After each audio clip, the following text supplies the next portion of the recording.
तो दोस्तों आखिर ऐसा क्या है इस संचार साथी ऐप में जिसे हर फोन में इंस्टॉल कराना चाहती थी सरकार। सरकार के आदेश के बाद इसका विरोध हो रहा था। अब इस मामले पर केंद्रीय टेलीकॉम मंत्री यानी कि ज्योतिरादित्य सिंधिया ने सफाई दी है। उन्होंने बताया है कि संचार साथी कंपलसरी नहीं है और आप उसे डिलीट भी कर सकते हैं, तो निश्चिंत रहिए। आपको तो बाकी पता है कि मंगलवार का दिन इस मामले में सियासी सुरमाओं के लिए, सरकार को घेरने के लिए बड़ा अस्त्र बन गया। विपक्ष का यह कहना है कि सरकार इसे जासूसी के लिए इस्तेमाल करना चाहती है। मोबाइल टेक्नोलॉजी का सबसे बड़ा नाम खुलकर इसके विरोध में आ गया था, यानी कि मैं बात कर रहा हूं एप्पल। मतलब साफ है कि संसद के शीत सत्र में पहली ही बॉल पर मोदी सरकार को बैकफुट पर आना पड़ा और ये कहना पड़ा कि ये ऐप कहीं से भी कंपलसरी नहीं होगी। लेकिन यहाँ एक बात बड़ी है समझने वाली, क्या विपक्ष के आरोप में दम था? क्या वाकई सरकार इस ऐप के जरिए लोगों के फोन में घुसकर उनकी जासूसी करना चाहती थी? आपकी और हमारी प्राइवेसी को खत्म करना चाहती थी क्या सरकार? या फिर ये महज एक सियासी टूल था जिसमें सरकार से थोड़ी सी चूक हुई और इसका फायदा सीधे तौर पर विपक्ष को मिला और वो हंगामा होता रहा? आइए आपके दिमाग में जो ये सारे सवाल घूम रहे हैं इनके जवाब आपको देता हूं। पहले लेकिन इस ऐप के बारे में बड़ी बारीकी से जानना जरूरी है, तो चलिए संचार ऐप को समझने की कोशिश करते हैं। इस साल 2026 से ये आने वाले फोनों में आपको पहले से ही मिलेगा। इस ऐप को एप्पल और गूगल प्ले स्टोर से डाउनलोड भी किया जा सकता है। इस ऐप की मदद से यूजर साइबर फ्रॉड, फोन चोरी और कॉल मैसेज या फिर व्हाट्सएप पर होने वाले फ्रॉड को रिपोर्ट कर सकते हैं। इन सब कामों के लिए संचार साथी ऐप को कुछ नए परमिशन की जरूरत होती है। हर ऐप को आप जब डाउनलोड करते हैं तो परमिशन मांगता भी है। आइए अब ये ऐप कौन से हैं जिनकी जरूरत पड़ती है परमिशन की, तो आपको समझाते हैं कि किस चीज की परमिशन ये संचार साथी ऐप आपसे मांगता था। तो एंड्रॉइड में जो जिस तरह की परमिशन ये मांगता था पहले उसको समझ लेते हैं। जैसे कि ये पूछता था फोन कॉल करना और उन्हें मैनेज करना, फोन में मोबाइल नंबर की पहचान के लिए एसएमएस भेजना, ऐप में रजिस्ट्रेशन के लिए डीओटी को एसएमएस भेजना, ये सारी चीजें।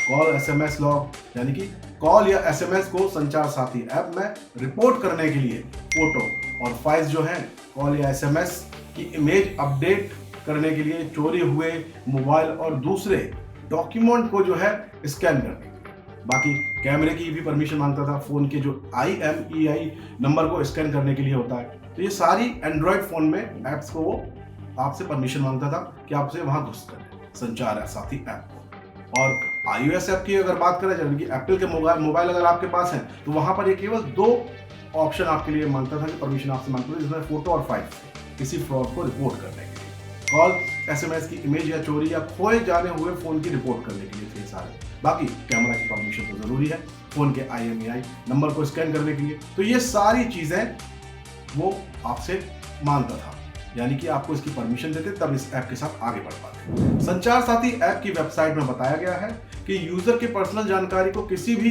थर्ड पार्टी के साथ शेयर नहीं किया जाता। मतलब किसी को शेयर नहीं किया जाएगा, ये प्राइवेट रहेगा।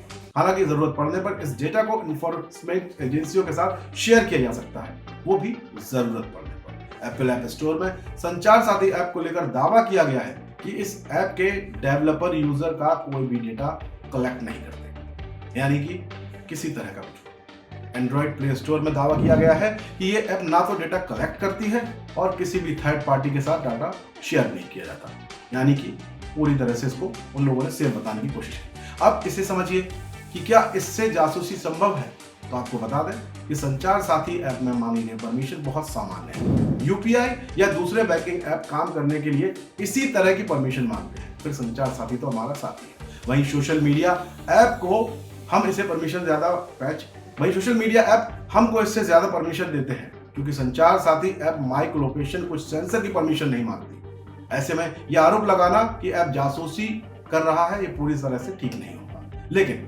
यह ऐप फोन और एसएमएस, कैमरा और दूसरी परमिशन का एक्सेस जरूरी मांगता है, कई ऐप मांगते हैं, जिससे इसकी पहुंच जो है आपके जो है संवेदनशील यानी कि प्राइवेट भी डेटा कह सकते हैं वहां तक पहुंच जाती है।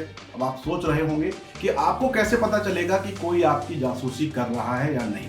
तो ये बड़ा आसान है दोस्तों इसको समझना, क्योंकि कोई भी ऐप आपकी जासूसी अगर कर रहा है इसका पता लगाने का एक बहुत आसान सा तरीका है जो मैं आपको बताता हूँ।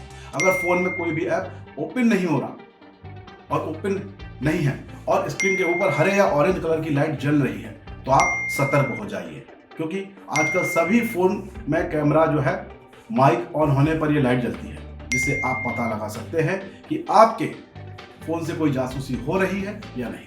बाकी संचार साथी ऐप का क्या करना है ये आप अपना दिमाग लगाइए और कमेंट बॉक्स में बताइए कि क्या ये ऐप जासूसी के लिए बना था या कोई सियासी मोहरा था। बाकी की खबरों से अपडेट रहने के लिए चैनल को लाइक और सब्सक्राइब करना ना भूलें दोस्तों, क्योंकि तकदीर का ऊपर वाला देख लेगा। मेरी कोशिश है कि ये तस्वीर, ये सूरत बदलनी चाहिए। जय हिंद, जय भारत। श्री राधे। देश के राष्ट्रपिता महात्मा गांधी ने कहा था कि असली भारत हमारे गांव में है। हमारी पूरी टीम की यही कोशिश है कि गांव के हर रंग को हम आप तक पहुंचा सकें। इसलिए बनिए हमारी ताकत, क्योंकि कंक्रीट के जंगलों की चमचमाती दुनिया में गांव अंधकार की ओर जा रहे हैं। देश में स्मार्ट शहर बने, कोई दिक्कत नहीं, पर हम बनाना चाहते हैं स्मार्ट गांव।